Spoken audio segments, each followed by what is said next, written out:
The Arrowverse has always had its ups and downs, with some seasons being good, some seasons being bad, and also some shows considered to not exactly be good, but nothing was universally hated, especially before it came out, at least nothing compared to Batwoman. The trailer was so heavily disliked by so many people because of what it was showing. Also, the casting of Ruby Rose was very controversial, not exactly for the right reasons. It was controversial because of the she's not lesbian enough thing, which that was a controversy in itself. I think that she was poorly cast because she's not a very good actress, and she doesn't exactly look very much like Kate Kane. So all of these things leading into the episode, was this episode actually that bad? And did this show deserve the hatred that it got before it even came out? Well, in this video, I'll be reviewing the first episode of Batwoman, saying what it got right, what it did wrong, and whether or not I think that this show could actually end up being good, and maybe redeem itself from the trailers, which did not do itself justice, or the trailers were really bad, and I think the trailers were genuinely worse than this episode, but that doesn't, not really that much worse, as this episode still has a lot of problems.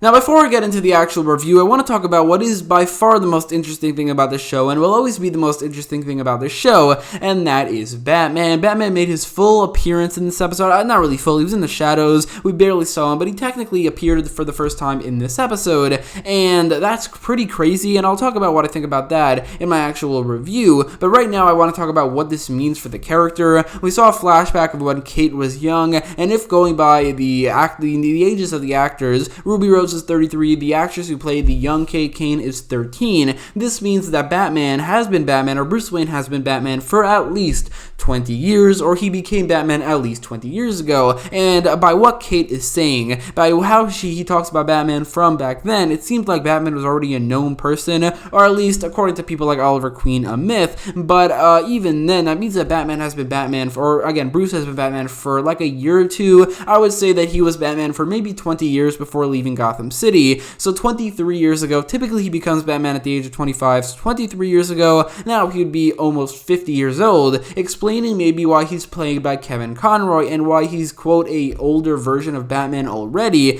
which actually makes a lot of sense. This also means that Batman is the most experienced superhero in the Arrowverse, which definitely fits, and when I say the Arrowverse, I mean the entire multiverse, at least for now, as the most experienced superhero was Superman of Earth 38. He's been Superman for well over a decade, like 15 years or something. Oliver Queen is very experienced too, but nothing compares to Batman, who's been Batman for well over 20 years, and also probably has been training for like 30 years since his parents were killed. So all of this is definitely pretty crazy.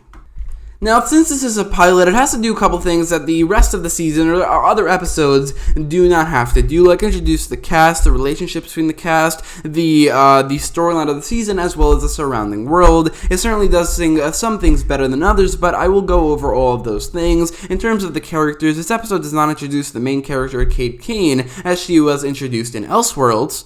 And honestly, that was a pretty good debut for the character. I mean, not great or anything, but, good. Where she already had her costume, she already was Batwoman, and honestly, they should have just continued from there. They opted for showing the origin story to lead up to Elseworlds, but that I don't think was necessary, especially since the origin story did not end up being an interesting one. But in terms of the rest of the cast, they don't look like they're going to be able to hold up this show at all, as none of them are particularly interesting. In fact, most of them are pretty bad. I think that Kate's father is a bad actor. Like, the actor who plays him is not good, not specifically in the role, but just as an actor, I thought that he was not good in this episode, and the rest of the characters are not exactly all that memorable, except for maybe the main villain, Alice, who the actress who plays her, actually pretty good, and she can maybe be the standout of this season. But then again, they introduced her in the first episode, and they had Batwoman go up against her in the first episode.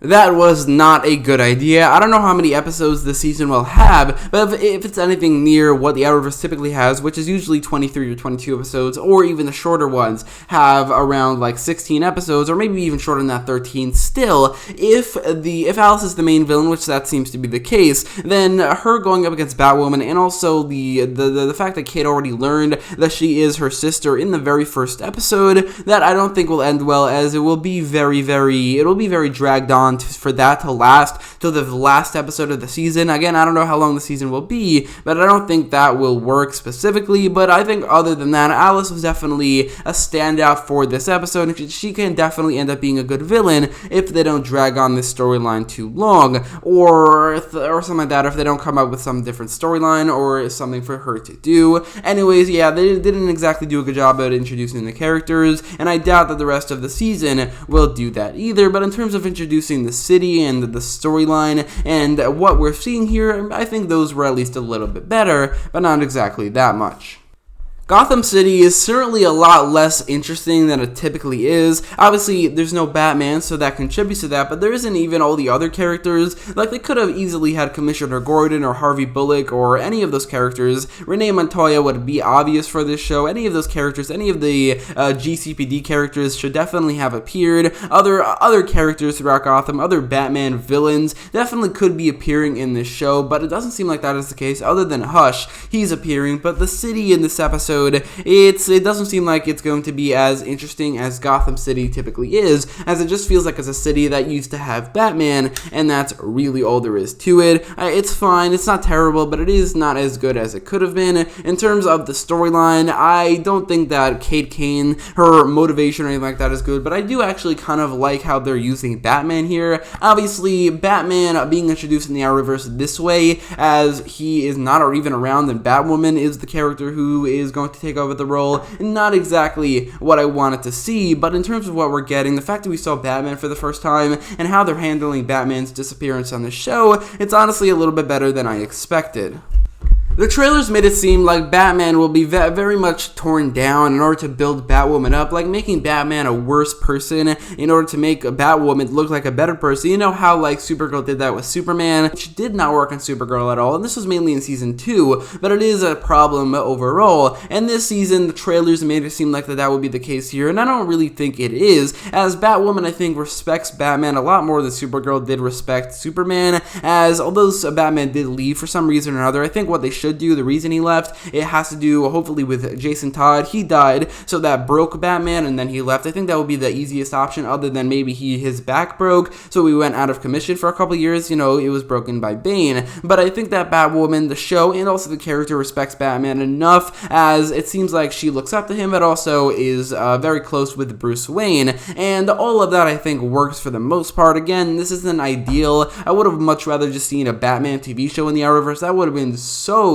cool, and also would have much rather seen any other Bat family character like Robin, Red Hood, Nightwing, Batgirl. Literally any of them would have been better than Batwoman, but in terms of what we're getting, it did a good job at least at introducing the storyline of why Batman left, and hopefully by the time we see him in Crisis on Infinite Earths, it could be a good payoff to that storyline, if that even is the same Batman, which it might not be.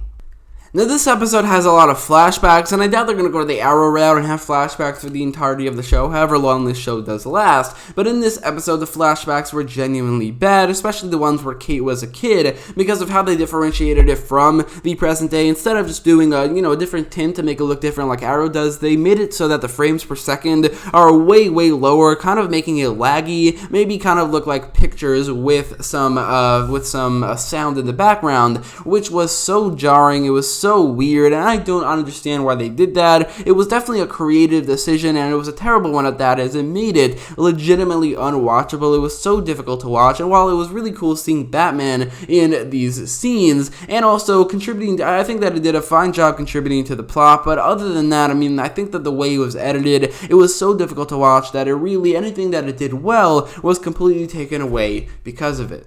But overall, this episode does not exactly do very many things well that a pilot needs to do. It does not introduce the characters well, as the characters are not very likable or memorable, and the acting from most of them are not exactly good. The main hero going up against the main villain in the first episode and learning the secret about the main villain in the first episode does not, I doubt that will end well. And while seeing Batman was cool, at least kind of seeing Batman was cool, and the Bruce Wayne the way they handled that character was fine. And while I do think there maybe is a little potential here, because I think Batwoman herself, her costume costume's really cool. The fight scenes with the gadgets, it could end up being pretty cool, even though she's not a very good character as far as we've seen. She could maybe end up being a cool hero to see. So this show definitely has some potential, especially when it comes to Batman himself, if he ever ends up appearing. But this episode was not a good start. Not as bad as the trailers made it out to be, but not that much better, as this episode was not exactly a good one, and not a good start for the show. Now, I will watch the rest of the season leading up to Crisis because of the fact that it is leading up to Crisis, and it may contribute to something, but after that, if it doesn't improve, I don't know if I will continue watching, or if I will ever watch, unless Batman or a Batman character ever ends up appearing in an episode. So I will give this episode a 6 out of 10, which is not exactly terrible, but it is a very, very bad score for the first episode of the season, or the first episode of the show ever, as it can really, hopefully, go only uphill from here, but I doubt it.